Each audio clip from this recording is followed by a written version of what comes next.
To interesująca rozmowa, ponieważ nikt nigdy nie opowiedział takiej historii.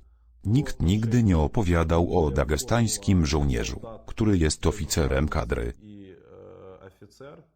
Bardzo ważne jest, aby zrozumieć, że nie jest on zmobilizowanym żołnierzem, nie jest oficerem wojskowym. Jest kadrowym wojskowym, który studiował w Instytucie Wojskowym w Moskwie. I tutaj widzimy wszystko. Myślę, że taka postawa istnieje w Osetii i wszędzie Tak, indziej. powiedziano mi, że w Buriacji, podczas mojej służby, na jakimś odludziu, Buriaci, którzy byli miejscowi, zarówno oficerowie, jak i żołnierze, byli zmuszani do płacenia pieniędzy. Местные буряты в какой-то там части, которая где-то там в глухой местности находится, ставили офицеров, там солдат на счетчик. Szalał tam bandytyzm, podobnie jak w latach 90. Powiedzieli, że będą pilnować wojska, ale za pieniądze.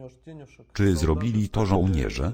To byli miejscowi. Wyłudzanie pieniędzy. Na przykład, dostajesz pieniądze i płacisz im 30 000 ze swoich 80 000. Płace miejscowych były takie same jak w Dagestanie. Wtedy nikt by cię nie tknął i żyłbyś spokojnie. A jeśli nie zapłacisz? W takim przypadku zostaniesz gdzieś zabrany, być może zabity. To informacja od mojego kolegi ze studiów. Skąd on to wie? Powiedział do mnie. Czy on jest w Buriacji? Służył w Buriacji. Napisz to. Buriaci żądają pieniędzy od rosyjskich oficerów, żeby rosyjscy oficerowie nie mieli problemów. Dagestańczyków nie można dotknąć, ponieważ przychodzą i biją rosyjskich oficerów. Nie przeklinam, bo krytyk mnie o to poprosił. Jest zmęczony cenzurą słów.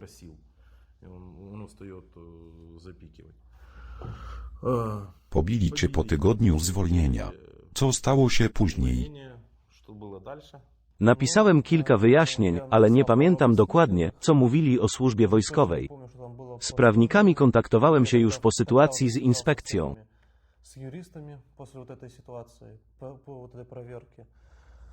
W naszej jednostce był żołnierz, już starszy lejtnant, który również odchodził. Wyjaśnił mi, jak mam postępować. Powiedział, że aby uniknąć postępowania karnego przeciwko tobie, nie powinieneś zgłaszać się do służby przez okres do 10 dni, a jednocześnie powinieneś w jakiś sposób udokumentować, że służyłeś na terenie tej jednostki.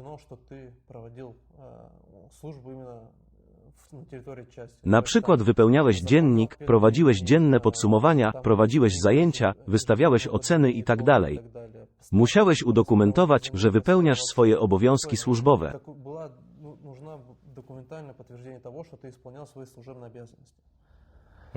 Odbyliśmy rozmowę. Powiedział, że wszyscy bardzo się boją, a mój przypadek nie był pierwszy.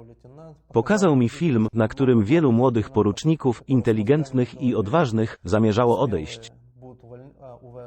Jeden z nich miał więcej szczęścia, jego żona zapisała, że męża nie wypuszczono z jednostki, by się z nią zobaczył, choć powinien mieć taką możliwość.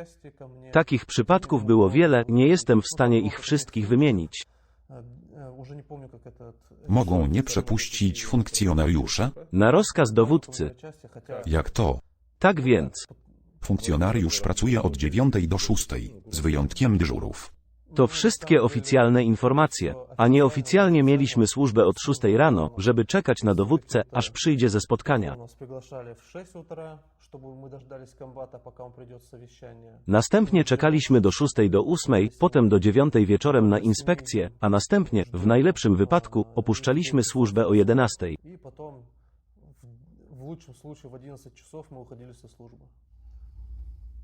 Powiem więcej, miałem urlop w lecie, nie urlop porucznika, ale pełnoprawny urlop jako oficer. Kiedy wróciłem, zostałem przeniesiony na stanowisko szefa sztabu batalionu.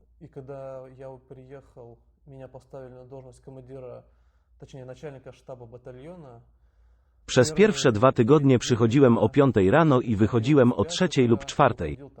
To było wszystko. Jak mogłeś przyjść o 5 rano? Jeśli miałem kilka godzin lub godzinę snu, spałem w swoim biurze. Kiedy była możliwość opuszczenia batalionu na odpoczynek, zdecydowanie wychodziłem, nawet jeśli traciłem pół godziny. Ponieważ potrzebowałem pewnego rodzaju moralnego odpoczynku. полчаса терял, потому что нужно было хоть как-то морально отдохнуть. Czy to były twoje wakacje? To było po moim urlopie.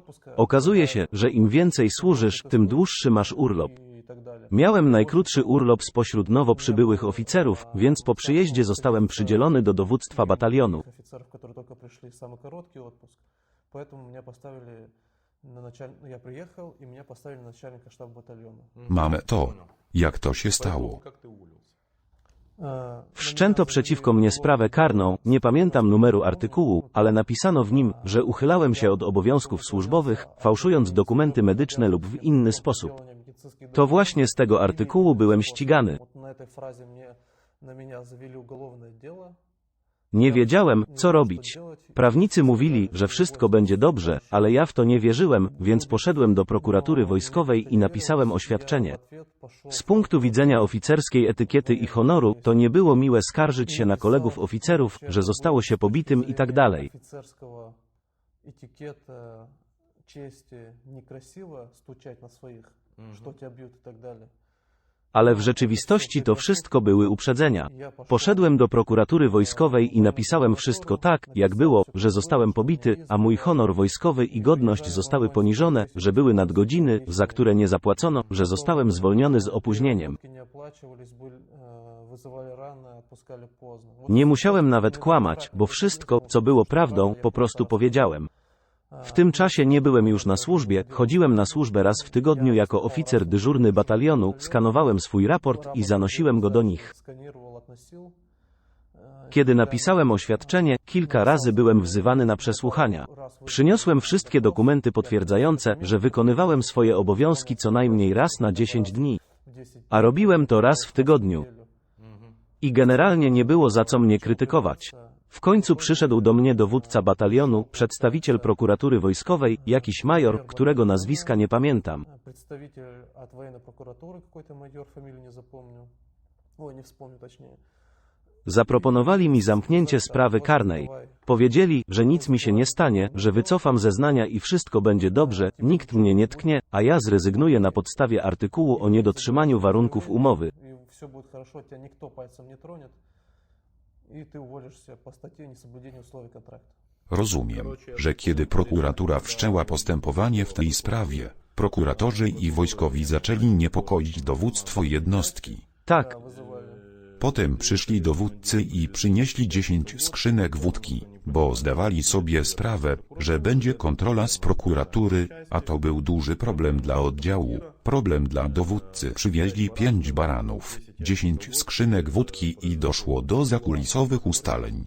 Zaoferowali zwolnienie, jeśli cofnie swój wniosek.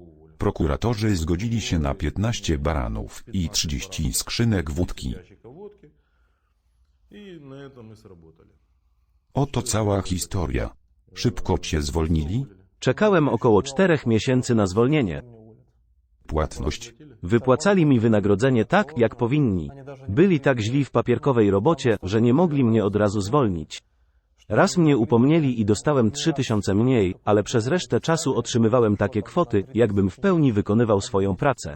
А все остальное время приходило, как будто я там исполняю свои обязанности в полном объеме. Byłeś w jednostce przez 4 miesiące? Tak, to tam znajduje się żandarmeria wojskowa. Gdzie? Tak, na dole. Ale nic nie zrobiłeś. Wychodziłem raz w tygodniu na serwis. Zrozumiałem. Kiedy zrezygnowałeś? Rzuciłem pracę około marca. Получается, январь, февраль, в марте я уволился. Było to w marcu 2020 roku. To tutaj odbędzie się przycinanie. Mieliśmy przerwę na papierosa. Jak twoja matka przyjęła decyzję o odejściu z wojska? Kiedy przyjechałem, byłem na płatnym urlopie, który był wymagany przez prawo. Na początku nie wiedziała, a pod koniec urlopu powiedziałem mamie, że nie jestem już w wojsku i tak dalej. Po окончании отпуска я сказал, что все, мама, я больше не военный и так далее. Poprosiłem ją, żeby na mnie nie krzyczała i zrozumiała moją decyzję, żeby nie wpadła w histerię. I nigdy więcej nie poruszyliśmy tematu mojego odejścia z wojska. Rozmawialiśmy tylko o tym, co będę robił dalej i tak dalej. Того, что я уволился из армии.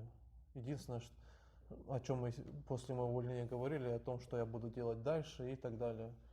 Ponieważ miałem wiele pragnień i doświadczyłem stosunkowo trudnego etapu w moim życiu, nie wiedziałem, co robić. Wszystkie drzwi znów stały przede mną otworem i musiałem wybrać, co dalej. Потому что передо мной опять открылись все двери, я выбирал, что мне делать. Wtedy jeszcze nie wiedziałem, że przez to, że mój wydział miał kiepskie papiery, nie będę musiał nawet płacić odszkodowania państwu za zwolnienie i tym podobne. Jakież było moje zdziwienie, gdy 3 miesiące później złożyli pozew w sądzie o odzyskanie ode mnie długu. Для меня это потом станет сюрпризом, что там за 3 месяца они не подадут жалобу в суд, чтобы с меня взыскать ту сумму, которая была положена. Nie mogli cię pozwać z powodu artykułu, za który zostałeś zwolniony. Zostałem zwolniony z powodu nieprzestrzegania warunków umowy z mojej strony. Контракта с моей стороны. Powinni byli wnieść pozew i wygrać. Tak, wygraliby bez problemu, ale nie mogli nawet tego zrobić. To jednostka wojskowa złożyła pozew. Что иск. Rozumiem. Wyszedłem więc i czekałem na wydanie identyfikatora. Дождался, когда мне дадут Dokąd poszedłeś? Miasto Szczelkowo w regionie moskiewskim. Oczekiwałem na wydanie biletu oficera rezerwy i żeby nie marnować czasu, poszedłem na kurs radiotelegrafisty. И чтобы не терять времени, я пошел на курсы радиоведущего. Prowadzący radio. Tak, z jakiegoś powodu czułem się zestresowany psychicznie, a dodatkowo miałem wtedy tik nerwowy, o którym nie wiedziałem. Miałem lekkie drżenie z powodu stresu, a moja prawa ręka lekko drgała. О чем я не знал. У меня получается от нервов, как мне казалось, идет какая-то дрожь, и я чуть-чуть подергивал правой рукой. Czułem, że po plecach spływa mi gęsia skórka, było mi zimno. Potem dowiedziałem się, że to był tik nerwowy. Wyleczyłem go na własną rękę. По итогу вылечил без проблем самостоятельно. Zdałem sobie sprawę z problemu, zacząłem się kontrolować i od tego momentu, nawet w stresujących sytuacjach, nie miałem mimowolnych tików nerwowych, które miałem wcześniej. Pogodziłem się z tym. Przez około 3 miesiące uczęszczałem na kurs radiowy. Zdobyłem dyplom. У меня есть диплом. Mam zdjęcie z tym dyplomem na Instagramie. Nauczyłam się tam aktorstwa, przeprowadzania wywiadów, prowadzenia audycji, tego, jakie programy są potrzebne, żeby były ciekawe i wciągające. Навыку там актерского мастерства, как проводить интервью, как вести радиовещание, какие программы нужно. Ну, то есть все вот это, чтобы было и интересно, и увлекательно. Poznałem nowych ludzi. Wszyscy byli zszokowani, że wojskowy rzucił pracę i przyjechał studiować, aby zostać prezenterem radiowym. Byłem pierwszy. Pracowałeś tam? Tak, byłem tam stażystą przez około miesiąc. Płacili bardzo mało, 15 000 miesięcznie, nawet mniej. Byłem tam tylko przez 3 tygodnie. Potem zdecydowałem się na pracę dla siebie. И после чего я дальше занимался тем, что определил для себя направление. Ponieważ kocham japońską kulturę i mam zamiłowanie do języków, zostało to zauważone przez wszystkich wokół mnie, nawet w jednostce wojskowej. Kiedy zostałem zwolniony z wojska, planowałem studiować język chiński. Части и так далее. И я решил, что изначально я в части еще планировал, когда увольнялся, буду изучать китайский. Byłem już przeciwny mojemu państwu, jego prawdziwej naturze. Ale nic nie mogłem z tym zrobić, a w Chinach była mniej więcej ta sama historia i nie było jasne, w którą stronę zwróci się system polityczny i co stanie się tam w przyszłości, więc zdecydowałem się wybrać kierunek japoński. Куда там завернет русло их строя политического и так далее, что там будет в дальнейшем. Я решил для себя выбрать японское направление именно. Japońska kultura jest dość interesująca, mają piękny język, ponieważ mówi się, że japoński jest jak francuski, tylko azjatycki, bardzo piękny. Również kultura masowa wywarła na mnie duży wpływ. Ну, плюс масс-культура на меня повлияла. Zacząłem oglądać japońskie anime. Ogólnie słuchałem japońskiej muzyki i naprawdę ją polubiłem. Poza tym podobały mi się ich tradycje, święta i tak dalej. Zdecydowałem, że zaoszczędzę pieniądze na studia, przeprowadzę się do Japonii i tam zamieszkam. Накоплю денег на обучение, перееду в Японию и буду там жить. Wróciliśmy do tematu tego, jak zostałeś zmobilizowany. Niespodziewanie otrzymałem wezwanie na przesłuchanie do Wojskowego Biura Poborowego. Zwykle przychodzi ono w takiej formie, jeśli nie odbyłem obowiązkowej służby wojskowej i uchylałem się od niej przez bardzo długi czas. Если я не служил срочную службу и очень долго ухожу от, получается, от военной службы. To był kompletny absurd, bo to było już po mobilizacji. Po mnie też przyszli, ale nie było mnie w miejscu zamieszkania. Тоже приходили, но у меня не было по месту прописки. Ostatniego dnia dostałem telefon od mamy, że przyjechali, gdy nie było mnie w domu, więc miałem szczęście. А меня не было дома. Ну, в целом мне с этим повезло. Zgodnie z tym dokumentem musiałem złożyć jakieś zeznania, ale jakie dokładnie nie jest jasne. Показания. Miałem po prostu stawić się na przesłuchanie. Ничего непонятно было, просто нужно было прийти на допрос. Gdybym nie przyszedł, policja już by po mnie przyszła. Приехала полиция. A ty przyszedłeś. Oczywiście nie chciałem żadnych problemów. Co więcej, trening, a raczej faza aktywnej rekrutacji, już się zakończyła. Курсы. Myślałem, że wszystko będzie dobrze. Активная фаза набора закончена была. Я в целом думал, что все нормально будет. Kiedy przyjechałem, spotkałem się z komisarzem miasta Szczelkowo i członkiem Wydziału Specjalnego, którego imienia i nazwiska nie znam. Его не знаю. Kim był ten drugi? Członkiem Wydziału Specjalnego jest oficer FSB, który jest związany z Wojskowym Biurem Rekrutacyjnym. Мне типа радушно Przywitali mnie trochę przyjaźnie. Zaczęli mnie pytać, dlaczego nie zostałem zmobilizowany. Odpowiedziałem, że nie otrzymałem żadnego powiadomienia. под мобилизацию. Говорю, так и сяк, ко мне не пришла бумага. Kiedy po mnie przyjechali, nie było mnie w miejscu zamieszkania. Potem zaczęli zadawać pytania o to, gdzie byłem w tym momencie. Узнавать, что да почему. Nie zapytano mnie, co sądzę o tej całej sytuacji, zapytano mnie tylko, czy jesteś za Rosją, czy nie. Нет, я сказал, Odpowiedziałem, że jestem za tym, aby wszystko było w porządku. за то, чтобы все было хорошо. и Mówiłem, чтобы- że jestem przeciwko wojnie. Старался отвечать Próbowałem на odpowiedzieć bardzo delikatnie i pokazałem, że zdecydowanie nie jestem za wojną. Ну, как это было возможно. Następnie И zaczęli grać w grę dobry glina i zły glina. Плохо и хорошо там относиться, типа хороший полицейский, плохой полицейский. Komisarz powiedział, że ojczyzna jest w niebezpieczeństwie i musi być broniona. Защищать. Na Ukrainie jest wielu zwolenników Bandery i przedstawicieli NATO, a Rosja nigdy nie stanęła w obliczu takich zagrożeń. A oficer FSB zapytał mnie, dlaczego sam nie przyszedłem do Wojskowego Centrum Rekrutacyjnego, może jestem zdrajcą? Ну, в общем, один Jeden przekonywał, drugi zastraszał. MMHM. A potem потом Jak kiedyś straszył, a co jeśli odmówisz? powiedział mi, że zamierza mnie przesłuchać i sprawdzić całe moje przeszłe życie, poszukać moich dawnych problemów. Szkielety посмотрим, есть у тебя или нет. Miałem coś do ukrycia. Byłem subskrybentem kanałów opozycyjnych. Каналы. Gdyby spojrzeli na moje wskaźniki Google, odnieśliby wrażenie, że nie jestem patriotą. У них впечатление, что я в целом никакой не патриот. MMHM. W końcu znaleźli coś, co mnie zastraszyło. Mam brata, który teraz studiuje w А instytucie. у тебя есть брат, а он учится в институте. Mówili, a co, jeśli przypadkowo zostanie wydalony i wstąpi do wojska? Пойдет в Co jeśli podpisze kontrakt wojskowy? потом вдруг Co jeśli coś mu się stanie? контракт, а что если с ним случится? On nie umie walczyć, a ty jesteś zawodowym wojskowym.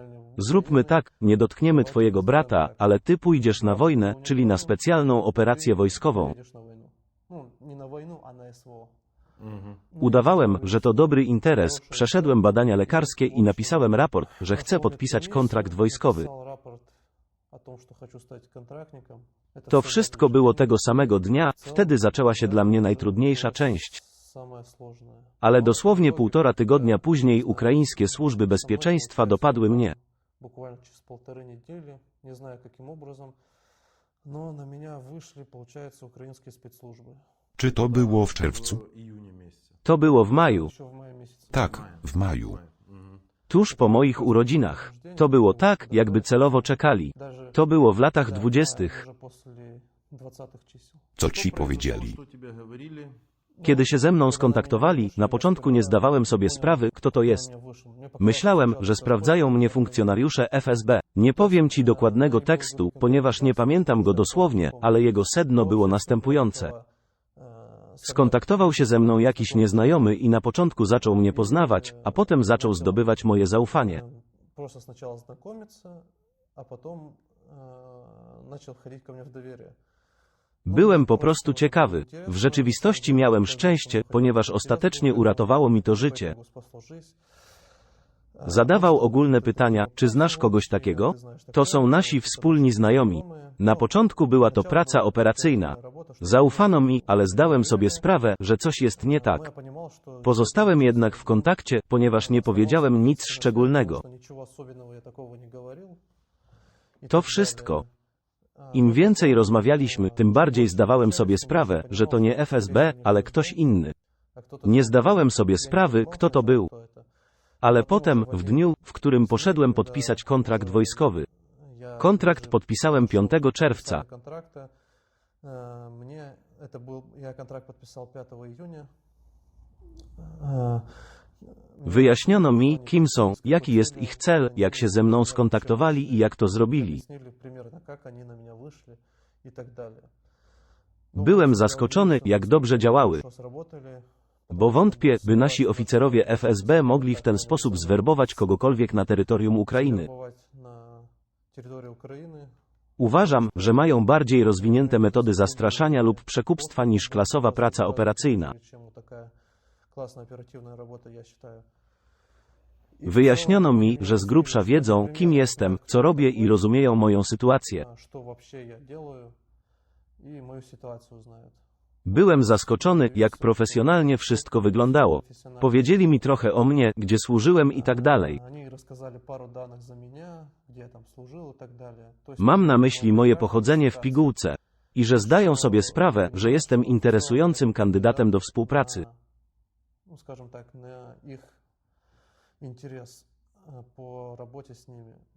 Od razu wyjaśnię moje stanowisko. Od początku wojny na pełną skalę, aż do momentu, w którym zostałem zmuszony do podpisania umowy. Uważałem się za opozycjonistę. Częściej interesowała mnie nasza polityka.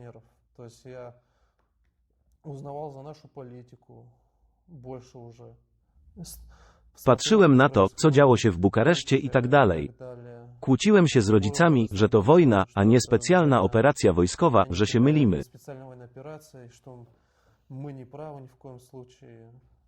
Nie kłóciłem się ze znajomymi żołnierzami, ponieważ zdawałem sobie sprawę, że gdybym zaczął, mieliby kłopoty. Natychmiast ustaliliśmy, kto jest po której stronie, więc przestałem się z nimi komunikować. Nie wiedziałem, co robić, ale kiedy się ze mną skontaktowano, zobaczyłem promyk nadziei. Oglądałem wywiad na kanale Władimira Żołkina, widziałem członków naszej opozycji, opowiadali historię.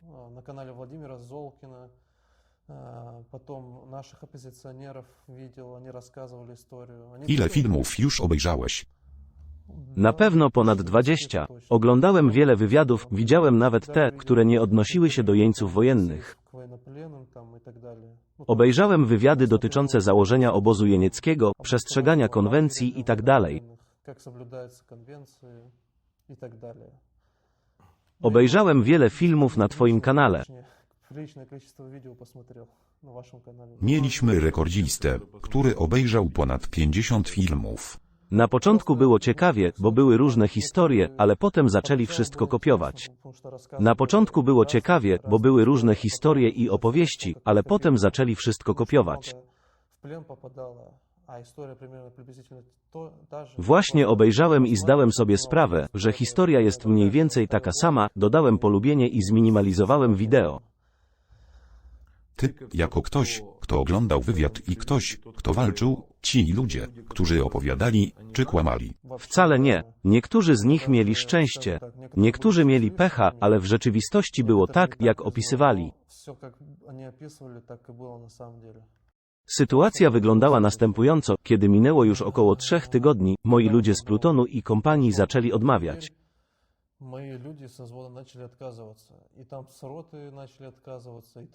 Żołnierze uzgodnili między sobą, że kiedy przyjdą ludzie z kwatery głównej, żołnierze zaczną odmawiać.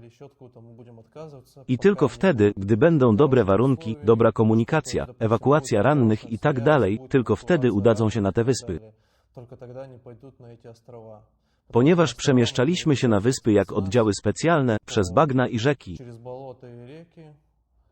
Zwykle jeździliśmy na 3 dni, a potem na tydzień lub dłużej. To trudne psychicznie, do tego nie ma jedzenia i tak dalej. W końcu, gdy się zgodzili, powiedziano mi w plutonie, że wszyscy chcą.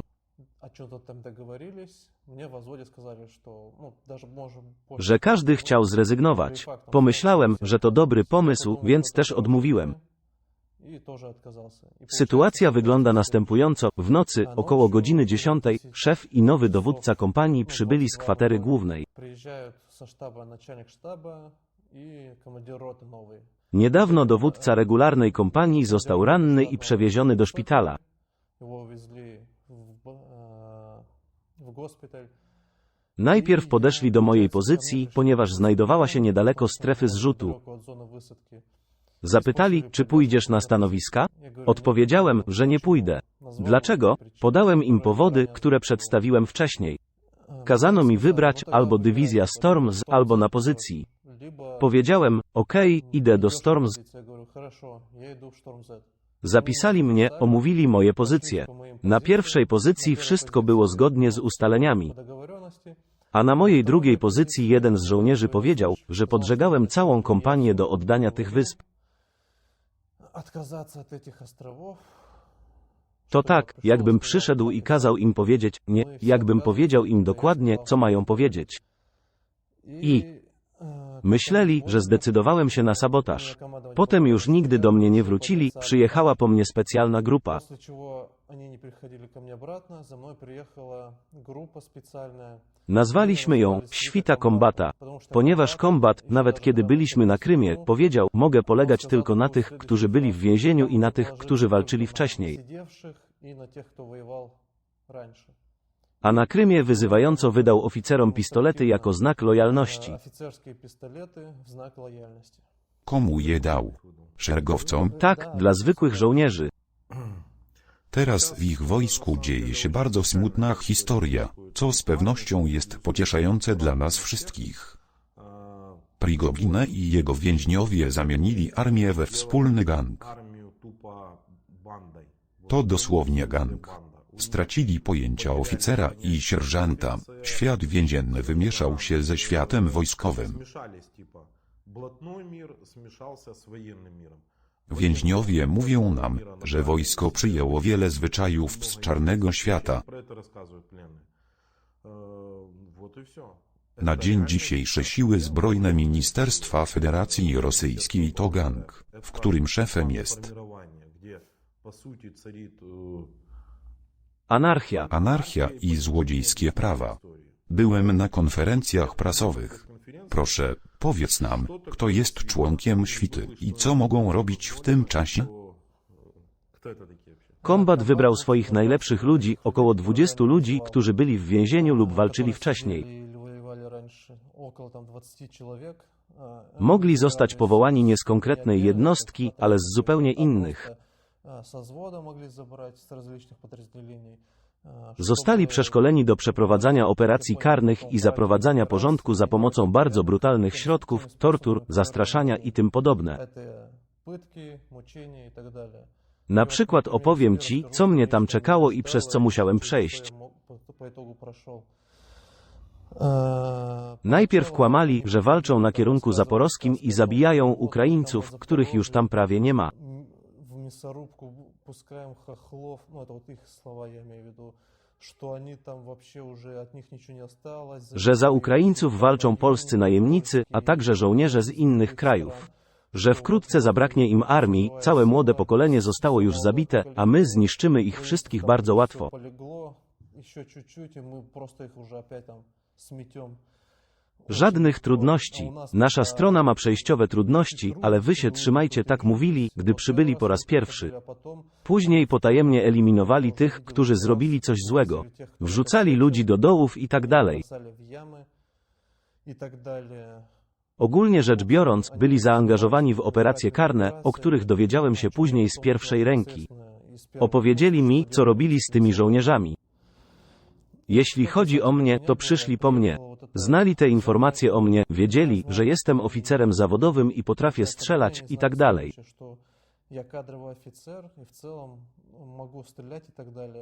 Przyjechało po mnie około 8 osób, może nawet więcej.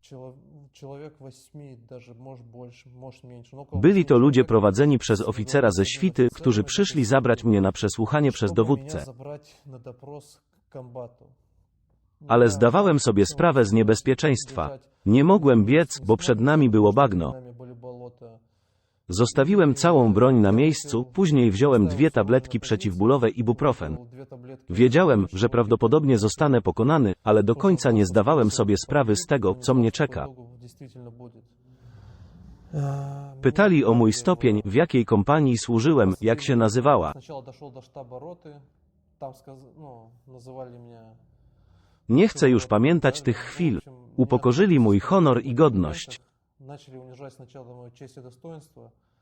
Po tym, jak udaliśmy się do strefy ewakuacji, czyli strefy zrzutu, skąd miał mnie odebrać samochód, bili mnie karabinami maszynowymi, kopali i mówili, że mnie zabiją i zadźgają. To był początek moich tortur. Potem przyjechał samochód, kiedy dotarliśmy do sztabu batalionu, zaniesiono mnie do dowódcy i zabrano do jego bunkra, czyli ziemianki.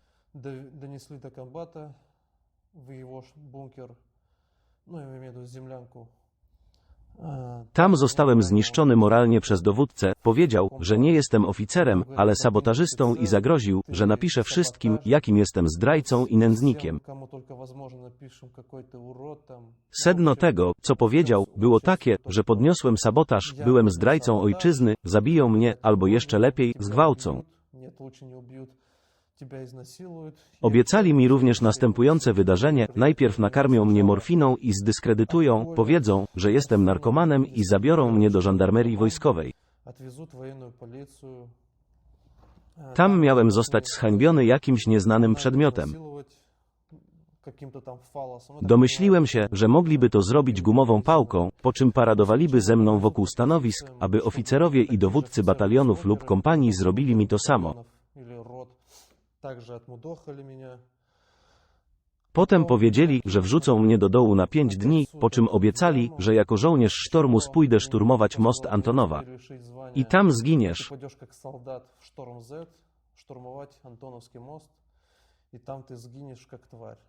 Jeśli pominąć wszystkie wulgaryzmy, gdyby to trwało dłużej, byłbym moralnie złamany, ponieważ moralnie jest to bardzo trudne, gdy stoisz w obliczu śmierci. Я бы морально сломался, потому что, тяжело было, потому что мне грозила смерть. Ale powiem tak, zawsze miałem swój własny punkt widzenia, od studiów i wojska aż do dziś.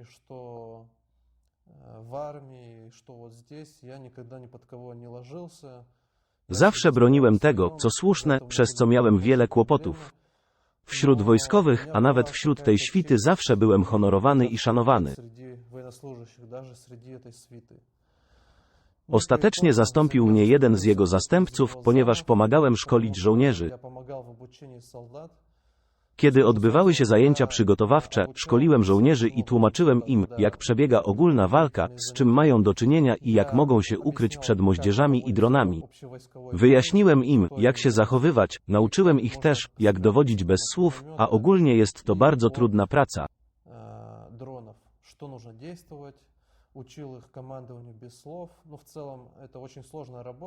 Jako pedagog wojskowy tłumaczyłem im wszystko poprawnie, jasno i zrozumiale. Dopóki wszystkiego nie zrozumieli. Ze wszystkich oficerów, którzy byli na tym stanowisku, byłem najbardziej doświadczony, ponieważ pozostali byli albo oficerami łącznikowymi, albo nie mieli nic wspólnego z wojskiem, a konkretnie z piechotą. Другие офицеры были либо связисты, либо пиджаки, и они не имели ничего общего с армией, именно с пехотой. Kiedy były różne prace, szedłem z żołnierzami, zdobywałem autorytet, bo zdawałem sobie sprawę, że w końcu, jeśli będę bliżej nich, będą bardziej skłonni do rozmowy ze mną, będą mogli ze mną rozmawiać i w końcu to mnie uratowało.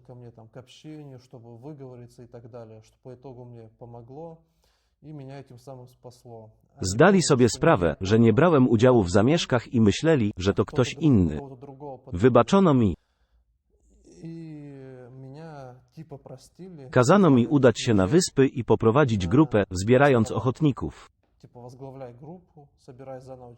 Kiedy byłem torturowany, oficerowie przestraszyli wszystkich żołnierzy i natychmiast znaleźli się ochotnicy gotowi do szturmu i udania się na wyspy.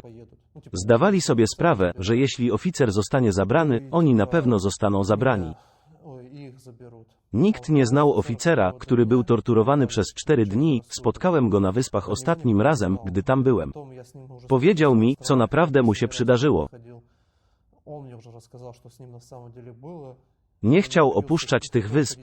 Powiedział, że tu jest spokojnie, władze mnie nie dopadną, wolę tu zostać. Niech przyniosą mi jedzenie, a ja umyję się w rzece. Nie chciał opuścić wysp, więc tam nie dotarł. Tak, tak. W końcu musiał odejść, bo przyszło 3 oficerów z mojej grupy. Jeden oficer z plutonu zgłosił się na ochotnika, przyszedł też saper. Mieliśmy dostać żołnierza, ale saper miał odpowiednią wiedzę, więc poszedł z nami. Przydzielono nam oficera saperów do wykonywania zadań rozminowywania, mimo że jego zadania miał wykonywać zwykły żołnierz. Lub miałem szczęście, że udało mi się zdobyć zaufanie i wiarygodność wśród żołnierzy, nawet wśród niezbyt miłych ludzi. Następnie udałem się na wyspy. Przed opublikowaniem wysłałem mojemu prowadzącemu SMS-a, że wchodzę na pozycję i nie będę w kontakcie. Około tygodnia będę musiał poczekać, a w ciągu 2 dni od właściwego czasu, który nakreśliłem, zajmę pozycję. Nie mogłem uciec od razu, bo nie znałem całego usposobienia, sytuacji i tak dalej. Najpierw wszystko sobie poukładałem i przygotowałem się moralnie.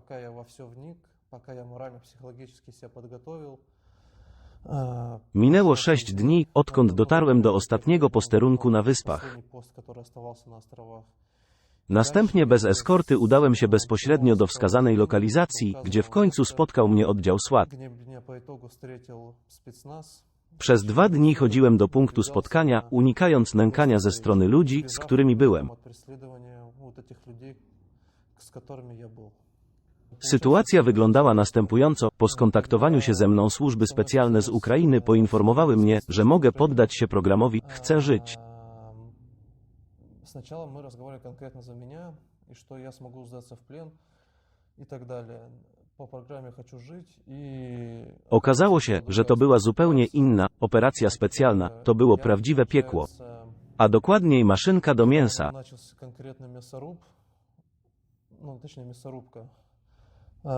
Nie powiedzą, w jakich pozycjach się to udało, ani jak to zrobiłem, ale ostatecznie, w 3 grupach, wyciągnąłem z pozycji bojowych najpierw 4 mężczyzn, potem 4 kolejnych, a później jeszcze 3. Wszyscy dotarli tam bezpiecznie, z przewodnikiem, powiedział mi, wszyscy wyszli, bezpieczni i żywi.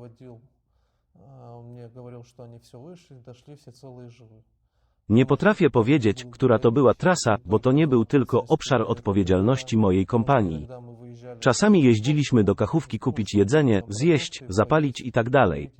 Nie mieliśmy wystarczającej ilości jedzenia, aby normalnie żyć. W tym okresie, od 13 sierpnia,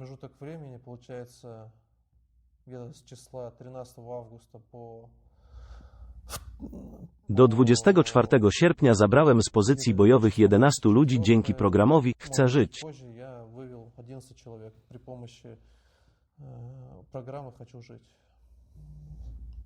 Tak, dokładnie takie informacje przekazał podczas dzisiejszej konferencji prasowej.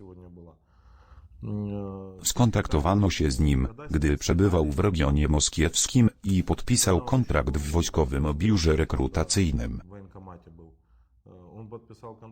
Rozumiem, że kontrolują informacje i mają jasność co do tego, kto jest draftowany, a kto podpisywany.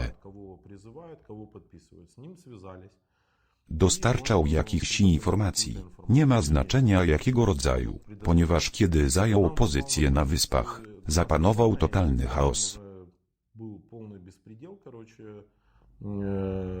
Rozmawialiśmy z nim osobiście. Po prostu nie jest to osobą publiczną, więc prawdopodobnie nie czuł się komfortowo rozmawiając, ponieważ było tak wielu, którzy odmówili. Niektórym osobom, które odmówiły, zaproponował, że same się uratują. Jak ich przekonałeś? To wszystko. Jak do tego doszło? Na przykład, jest 100 osób na pozycjach. Dlaczego nie zaoferowano wszystkim? Dlaczego tylko wybranym? Pełniłem służbę, gdy byliśmy jeszcze na Krymie i w Rosji. Żołnierze z innych jednostek i kompanii również pełnili służbę.